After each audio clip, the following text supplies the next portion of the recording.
Hey loves, I'm just having a little bit of astrology nostalgia moment where I just found this old list on my phone that I made on October 27th, 2016.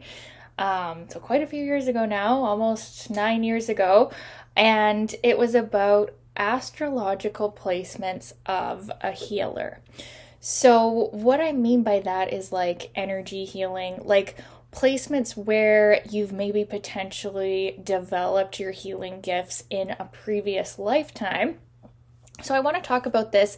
I'm going to start off by just reading what I wrote in 2016, and then I'm going to expand on the ones that I feel are relevant or if there's more, because I do feel like there's other ones that aren't on this list, but this was just kind of funny and nostalgic for me. So, what I wrote was Sun trine Chiron, a lot of aspects to Chiron, Pluto trine Chiron, Pluto trine ascendant, Pluto conjunct ascendant, grand water trine, lot of earth signs, especially when trine each other.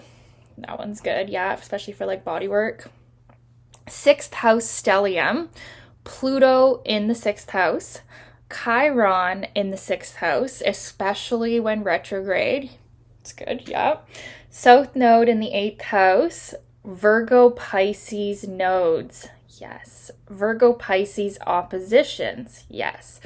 A lot of inconjuncts. So that's the quincunx aspect. Okay. Inconjuncts to Chiron. Pluto in the eighth house. Pluto in the 12th house. Moon Neptune aspects. Moon Chiron aspects, especially the trine. Moon Pluto aspects. Venus Pluto. Lots of Scorpio. Venus Neptune. Neptune aspects, Sun trine Neptune, Sun in Pisces, Sun in Virgo, Virgo or Pisces stellium, Moon in Taurus, Moon in Scorpio, and nodes in Taurus or Scorpio.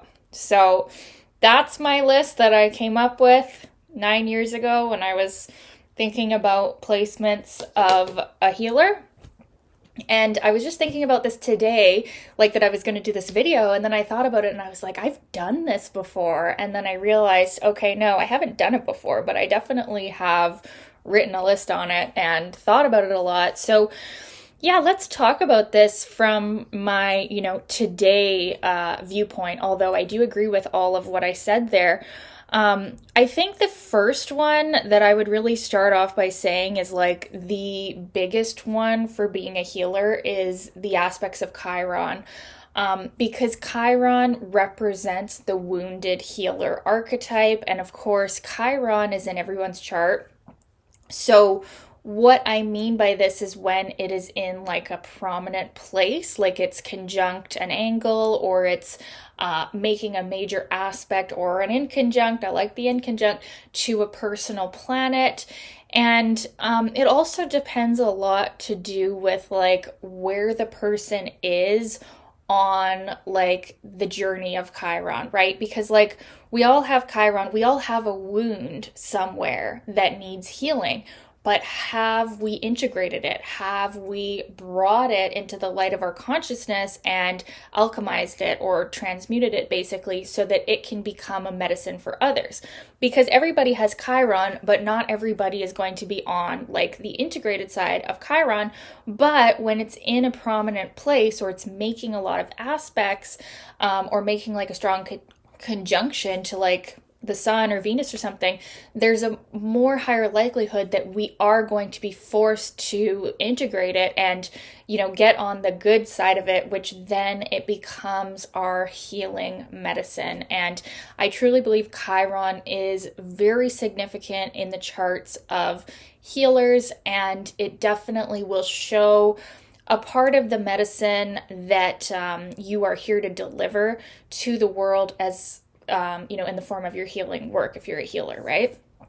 So Another thing that I think was really good that I said is about earth sign placements. Now, you wouldn't typically think of earth signs, as being like spiritual or woo-woo or whatever, right? Because they're obviously more grounded in the physical, and they can, especially Capricorn energy, can have kind of like a no nonsense or kind of closed minded attitude towards any type of like healing stuff. But that doesn't necessarily mean that they don't have developed gifts from a previous lifetime. So when we have earth signs that, like I said, are in trine with each other, even like a grand trine in earth could be especially powerful, or even like earth signs coming through the sixth house, okay, or even the 12th house, this can show up as someone who's actually a physical healer. So there's different types of healing gifts, of course, and any sign can really have a potential to have a healing gift, right? And you can look at the element to see how that energy is running, right? The earth signs are going to heal through the body, like think of like massage therapy, or I mean, there's other types of reflexology, or even just like Reiki or like healing like that is sort of like body work, right? Or even like if you think about like fitness instructors or yoga instructors or Pilates instructors or Tai Chi, or like anything physical really, can be showing that that person has healing abilities in working with people's bodies and helping them, heal in the physical body, which obviously the physical body is connected to the energetic body and the aura. So, earth sign placements, especially when there's some trines going on in earth signs, or even let's do bonus points for a trine to Chiron in earth signs, okay? This is going to show someone who does have some healing abilities, and yeah, can definitely work on the body and, make people feel better, make people feel calmer. Just checking, I thought I had lipstick on my teeth. Okay, I do not. This is good. Let's continue. So just briefly on like the different signs as healers, right? So we could also say that fire sign energy can be healers as well, because fire energy is the ability to like transmute energy. It's like also fire signs basically rule over inspiration. So when someone has fire signs in their chart or in certain placements, they're going to have that energy of fire, which in a sense can actually burn up the negativity and transmute it. And that could be a part of their healing abilities if you have fire signs. Now, air signs, of course, are going to run through the mental body, right? The thoughts, clearing negative thoughts, healing, negative programming from society, from generational curses, past lives, whatever. So the air signs work on the mental body. So if you have a strong dominance of air signs and you're a healer, or you have a strong like Chiron emphasis with air signs, you're going to heal through the mental body, and that's going to be a part of your gifts. Now, what's water? We already talked about earth. So water signs obviously heal through the emotional body, right? So if you have a strong dominance of water sign placements, your gifts are going to show that you work through the emotions and emotional healing, trauma healing, like that form of healing, right? Now, of course, many of us, we have many different elements going on in our chart. Some of us have all of them, right? And so you might have a mixture of gifts, right? So that's just a little random side note of like how every sign can potentially be a healer too. And these are like some of these different ways in which we allow the healing energy to flow through. So another thing that I'll say here that I'll speak on more is the 6th house and the 12th house. So these houses, when we do not have a focus on inner healing or service to others, tend to bring a lot of suffering and addictions and mental health issues, and basically everything that is quite challenging. So the ultimate like higher energy of the 6th house and the 12th house, and like one of the best ways to use that energy if you have a stellium there, is through service to others, but it has to come first that we heal ourselves, right? So it's like sometimes there can even be health problems associated with either of these houses, actually. Probably the sixth house even more, but they both can contribute because they're both also related to like mental attitudes and complexes and things like that.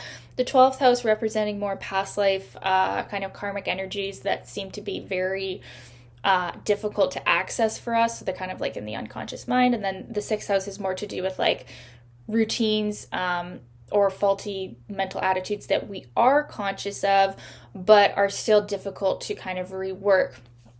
People with a stellium or placements in either of these houses do need to develop kind of a strict routine, especially if Chiron is in either of these houses or Saturn.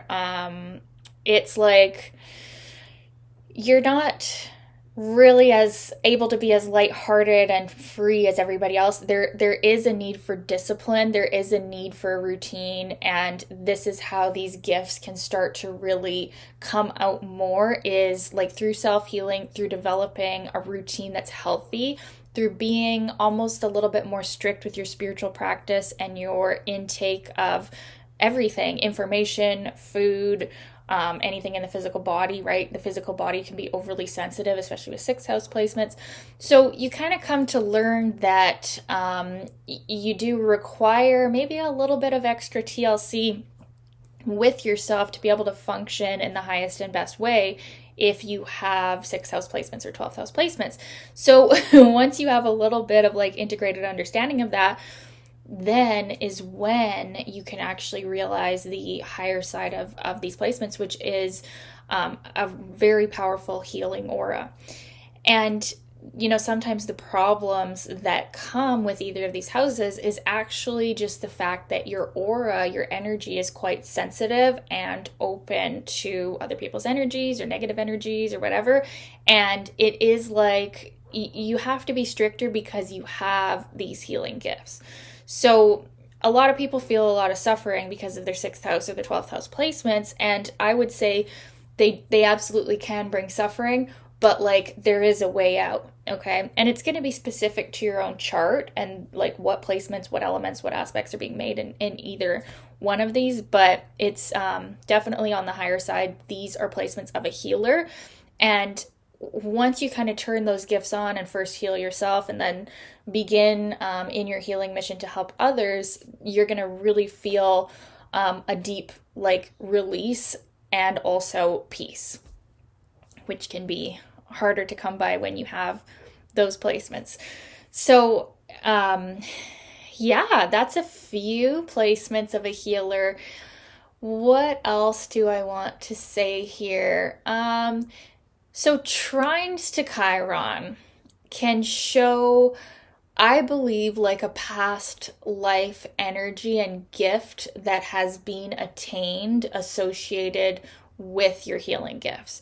So like, for example, the moon trine Chiron could show that there has been a certain amount of emotional healing done in previous lifetimes that will help you with your healing gifts in this lifetime. Or sun trine Chiron could show that like there's some form of positive ego development that has been done in previous lifetimes. So this can potentially be used as a gift.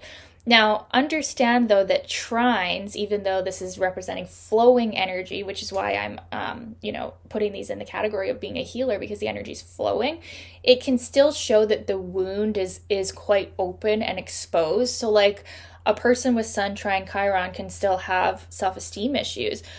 A person with moon trine Chiron can still have emotional issues. Venus trine Chiron, it's very common to have heartbreaks and pain in love. But there's a higher likelihood that with just a little bit of like self-realization, these can turn into our gifts, because the trine aspect is like really like, okay, so the trine and the quincunx, and there's a reason I'm isolating these two aspects, but the trine is like this easy flow, right? And when we're thinking about healing energy, we're flowing energy. Maybe we're flowing energy through our hands, right? Maybe we're channeling energy, through God or source or spirit or whatever. the energy is flowing. The trine aspects, when we have these trines to Chiron, the energy is flowing as far as our healing gifts go.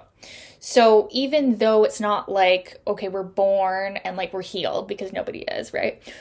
It's like there's a higher chance that we will be able to run that energy at some point because of the flow there. Now, the other aspects, all aspects, like I said, you guys, all aspects to Chiron can show healing gifts. But these two seem to be the ones that come out the most. So now I want to talk about the quincunx. So the quincunx aspect, or the inconjunct aspect. I believe there was a book, it's called Karmic Astrology. No, or sorry, it's called Patterns of the Past by Judy Hall. And then she also has a synastry book called Karmic Connections by Judy Hall. They're pretty good. Pretty good books. But she said something about the quincunx aspect that I believe, this is where I'm getting this from, is that if you have more than one quincunx in your birth chart, and see, some people have none. So if you have more than one quincunx in your birth chart, or inconjunct aspect, this is showing you're a healer, or like an especially deep person, because you have to go through this journey of like integrating these very different energies that are actually even more different than the opposition or the square, right? So further to that, like inconjuncts or quincunxes to Chiron are going to really show that like there's this need, and the quincunx aspect has kind of like a sixth house, which I'm saying is like a healer house, and an eighth house energy. Now, the eighth house could also be classified as a healing house, right? Because we're forced to go through these crises and transformation, right? So quincunxes to Chiron are going to show that our healing abilities are there. Now, it's going to take more effort to kind of like actualize them or get them out, but the quincunx aspect can force a health crisis, or can force, another type of ego death, right? Like thinking about sixth house or eighth house, right? So because of these crises, it's like the healing gifts get activated. Something happens, and then it's like our Chiron is on and we can't go back. Once these gifts activate, they can't be shut off. They're just on, right? So that's, part of the reason why I would say those two aspects the most, but all aspects. I mean, the conjunction's the most powerful aspect. The opposition may be more relational. You meet people that are healers, or you're healing people that you meet. It's more to do with other people, although it definitely can affect you as well. And then the square aspect is like a constant state of tension and frustration, which can also end up leading to awareness and healing ability. The sextile, another great aspect, even more active, sometimes unfortunately unrealized, needs a little bit of a kick to get going. But all the aspects to Chiron in the birth chart can lead to being a healer, and it's up to you to, in a sense, activate them. So anyways, I've been talking for a while. This was just something that came to my mind, and I hope you guys got a kick out of that list that I wrote 9 years ago. I found it entertaining, and I just wanted to expand on it a little bit more. Anyways, I'd love to know, what are your thoughts? What placements would you attribute to being a healer, working with energy, having that kind of healing auric presence? I'd love to hear from you guys, and what are your thoughts? Sending you all the love. Thanks for watching. Talk soon.